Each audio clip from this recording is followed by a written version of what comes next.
go home and praise the right people, say good words to them, it will solve most of your problems. Utter the good words and protect your tongue from saying sweet words to those whom those words are going to pierce their hearts, and they are not going to be able to do anything halal about it. Remember what I've said.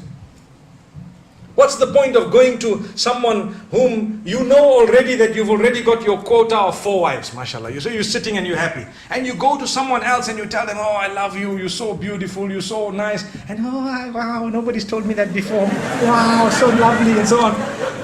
Is there any form of halal outcome of those statements? They said, today we went and we were told to come out and utter good words. So my darling, here's the best of words. Oh, you're gorgeous and so on. Believe me, who are you talking to?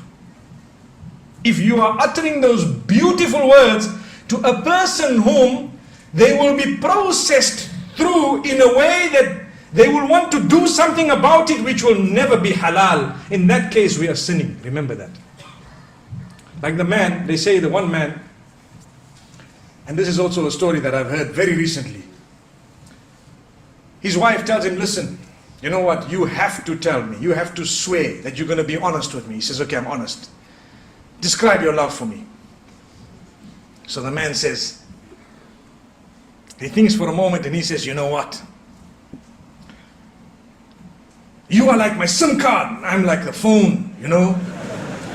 Without you, I'm nothing. You know that. Wow. So the woman goes back so happy and delighted. Wow, I'm so happy. It's the sweetest, most romantic thing I've ever heard. Imagine, without a SIM card, what is a phone? How many of us have phones? No SIM card. Can you have a phone, no SIM card? You have a SIM card. So then he walks out, and as he's walking out, he said, and she's saying, wow, most romantic word I've ever heard. He says, she doesn't know my phone has a quad SIM. Allah protect us. What a dirty mind. What a dirty mind. But this is the problem with us today. We want to utter words that just soothe people's minds when we don't really mean them sometimes. Why would he have spoken about a dual SIM or a quad SIM if he was sincere? He wouldn't even have uttered that. May Allah protect us. So the reason I raise this is, I know some of the brothers are nudging each other to say there is a quad SIM in the market, you know that? And believe me, there is. If you Google it, you'll see it on Google Images now. You just have to Google the word quad SIM on Google Image and you'll see the phone. It's available.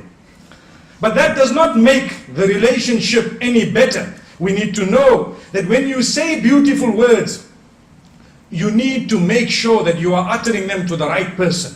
And you need to make sure you are not being hypocritical by the will of Allah subhanahu wa ta'ala. For your spouse, it's an act of worship to utter words to make them smile, to make them feel desired, to make them feel they are the most important people in the world. There will come a time when you too will feel that definitely they are the most important people in this world.